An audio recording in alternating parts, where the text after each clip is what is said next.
bienvenidos a este episodio especial para nuestra clase Teoría de la Democracia. Hoy vamos a dialogar acerca de un texto titulado ¿Está México a las puertas del autoritarismo? Para desmenuzar este tema me acompañan Carlo y Napoleón. Chicos, arranquemos con la base teórica.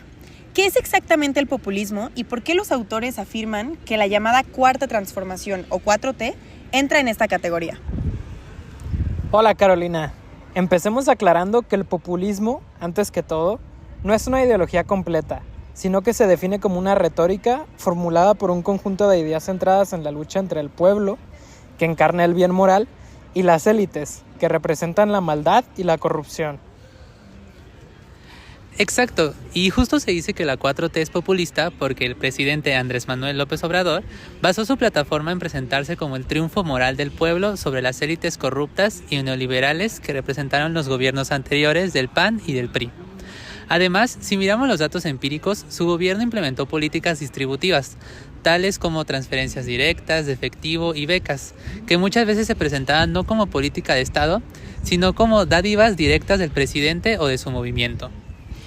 Esa narrativa de el pueblo versus la élite nos lleva al segundo punto crítico del texto. ¿Cuál ha sido el procedimiento exacto que se ha usado para deslegitimar y debilitar a las instituciones democráticas?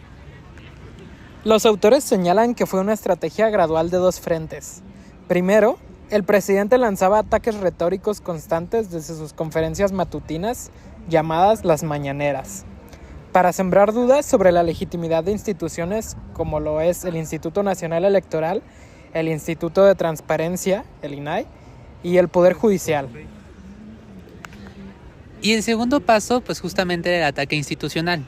Si no lograba capturar estas instituciones nombrando a personas que fueran leales a su movimiento, como sí lo hizo nombrando a una funcionaria de su movimiento en la Comisión Nacional de Derechos Humanos, pues entonces impulsaba reformas legales o recortes de presupuesto que las desmantelaban, justamente como vimos con el Plan B y el reciente Plan C. Efectivamente, Napoleón, esto es súper interesante. Y me surge otra pregunta. Entonces, ¿cuáles eran los principales argumentos que usaba el oficialismo para justificar estos ataques? Porque evidentemente sabemos que nadie desmantela esta institución diciendo quiero más poder simplemente. Sobre todo, su discurso y su argumento central siempre era democrático y redistributivo.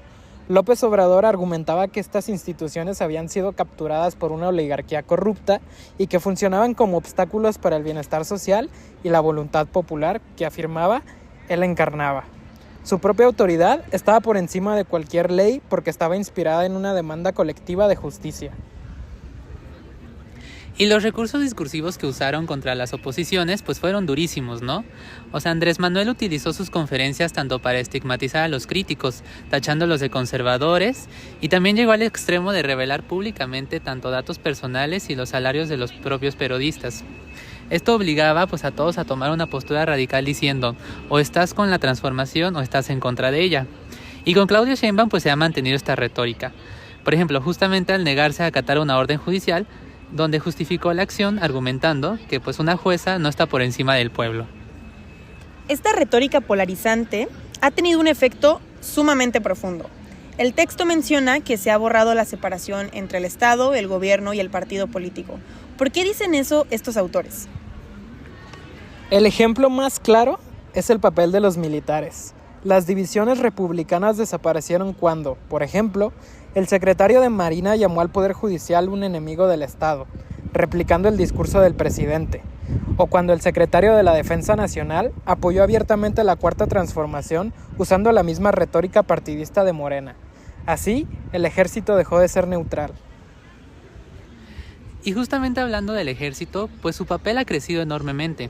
Bajo el gobierno de López Obrador, pues le transfirió cerca de 250 funciones civiles a ellos, desde la construcción de obras de infraestructura clave hasta la distribución de aduanas y la administración de las mismas.